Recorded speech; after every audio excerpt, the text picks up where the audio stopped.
In This Corner of the World is a film that's based on the consequences of the Pacific War. Such a complex event where various parts of the world suffered is difficult to fully represent in a fictional narrative.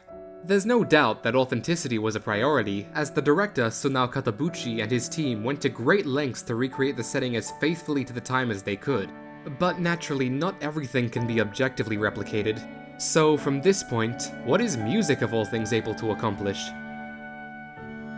After all, a film about war doesn't necessarily need music that's overwhelming or loud, because sometimes the strength is in the clarity of smaller details. うちはようぼーっとした子じゃ言われとって。 These details are introduced in the very first cue, an orchestral arrangement of the Christmas carol O Come All Ye Faithful. The melodic line begins in the low strings, before getting passed straight to the woodwinds. As Suzu's boat approaches the town, the familiarity of the melody allows the music instead to draw attention to how the orchestral families mesh. It's particularly striking how easy it is to keep track of each instrumental line, even as more gradually layer on top of one another. Then as Suzu begins to take in her surroundings, the carol fades away, and the second important aspect of this film's music is established: her perspective itself.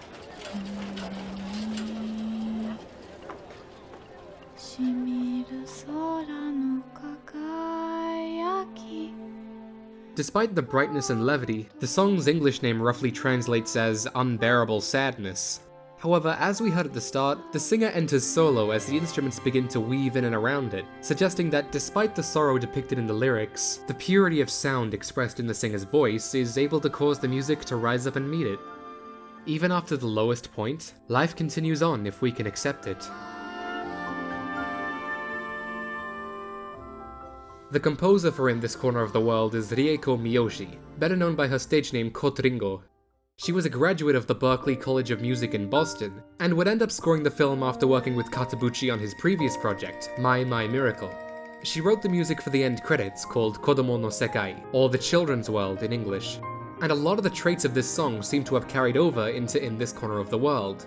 The main body of the track uses just a cello, her own voice, and a constantly moving piano that keeps everything afloat. I know I talked a lot about the piano in my video on A Silent Voices music, but it really is an important instrument. Since it can coordinate its own rhythmically independent lines, it's one of the best possible vehicles for Suzu's free-flowing imagination. If A Silent Voices music explored what it means for voices to interact, this film's score explores the results of musical interactions that could come about. Because despite having a relatively frugal ensemble, Kotringo definitely got her money's worth due to her understanding of the capabilities and limitations of each individual part, and how they complement one another. It's no coincidence that the cover of the album has the characters playing ordinary household objects like orchestral instruments, making the most out of their imagination with so little at their disposal. Ensembles of this size aren't particularly novel. In fact, Made in Abyss uses an even smaller group, deliberately recorded in a large vicinity to give the impression of two individuals exploring a massive cave. But when it comes to this film, that small size means that there are less lines that the listener needs to take in, thus making it easier to hear and maintain the relationships those lines have between each other. Maybe that's how Kotringo was able to get so much substance out of a meek and humble sound.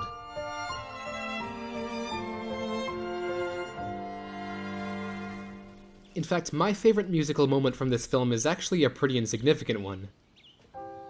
船ですか? For us today, we know that Battleship Yamato was part of a much larger conflict that involved the innumerable loss of life. However, to Suzu, a young Japanese housewife in the 1940s, in that exact moment, it was a discovery. The sheer scope of a ship housing 2,700 men was something she'd never imagined before, and the piano increases its activity as she examines it in more detail.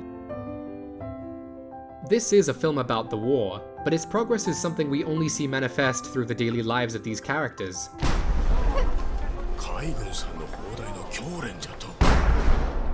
Even before the air raids and shelter preparation, evidence of it was revealing itself in small ways, such as the rationing of certain ingredients for families.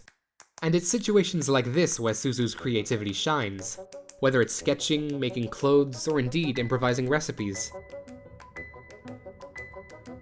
Other than the ending songs, this is actually the longest track in the entire film, and definitely the most elaborate, creating a spontaneous texture of clapping sounds, bassoon, piano, marimba, female vocals, strings, percussion, and even whistling.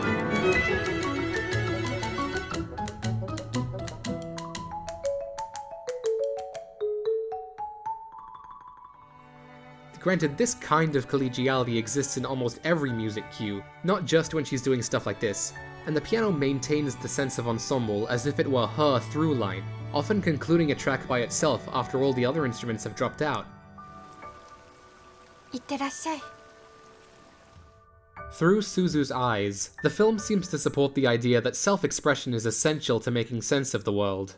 That is, until she's no longer able to.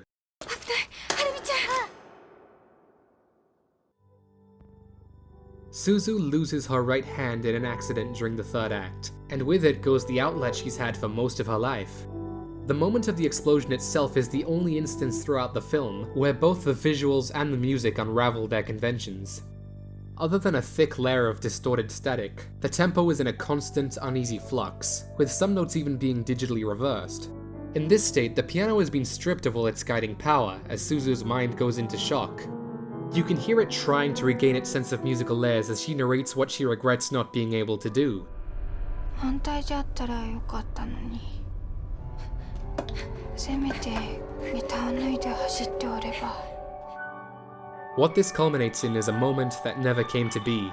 The clarity of the piano, Suzu's right hand, and Harumi, who she held in that hand, are all gone by the end of this sequence. This disorientation lingers in the score for a while after. The different instruments are now polarized from one another, unable to interweave as they used to. Even if Suzu survived, how can she understand what's left for her without being able to interact with the world as she once used to? 左手で描いた絵みたいに。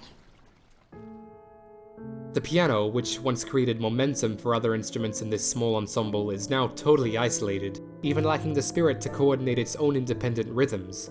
All that remains is both left and right hand plodding along, locked in unison, creating nothing but colorless dissonance after colorless dissonance, only settling into B minor by the end, implying that the reality has finally settled for her.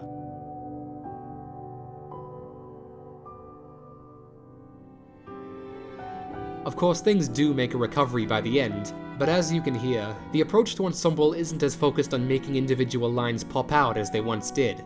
These blends are far more gentle and organic, almost like an acknowledgement of her change in lifestyle. No matter what form daily life takes, people persist with their own perspectives. Although Suzu can't draw properly anymore, and longs for her life back in Hiroshima, she still manages to think of strategies to get by with a scarcity of resources. 何でも使うて暮らし続けるのがうちらの戦いですけ。 The majority of In This Corner of the World is largely episodic, and the transitions in between aren't terribly smooth or interesting themselves, which overall makes the film feel a lot longer than it actually is. Yet, at the end of the day, it was all in service of understanding what exactly could be lost in an instant. みんなが笑うて暮らせりゃええのにね。 In fact, all of Sunao Katabuchi's films have a similar slow pace, and all of them explore a certain kind of lifestyle. Even Black Lagoon, a TV show he directed, focuses on the criminal lifestyle and what it takes to accept those kinds of circumstances. Why is it so important that this musical narrative is such a fluid and artful recollection by Suzu? Because it's that exact attitude that carried her through. The idea of music rooting you in a character's point of view is relatively ordinary in my opinion. However, by training our attention on the individuality of instruments, the clarity of this simple music paints a much more vivid perspective. And perspective is something that every viewer from every corner of the world can relate to. Even across decades and cultural differences, music has that ability. We don't necessarily use it to soften the blow of reality, just to add a little color where it's needed. Thanks again for watching, guys. Just to disclaim, this is all my own interpretation of the music. Almost nothing here has necessarily been confirmed or denied by the composer or anyone who worked on this film, because honestly I couldn't find much info on this score specifically, so I had to make do with my own intuition. Like, there are some elements of developing musical themes in this film, but ultimately they felt so downplayed to me that I didn't really know how to integrate them into the discussion while staying on topic. But if you do have any questions about this video, feel free to hit me up on Twitter.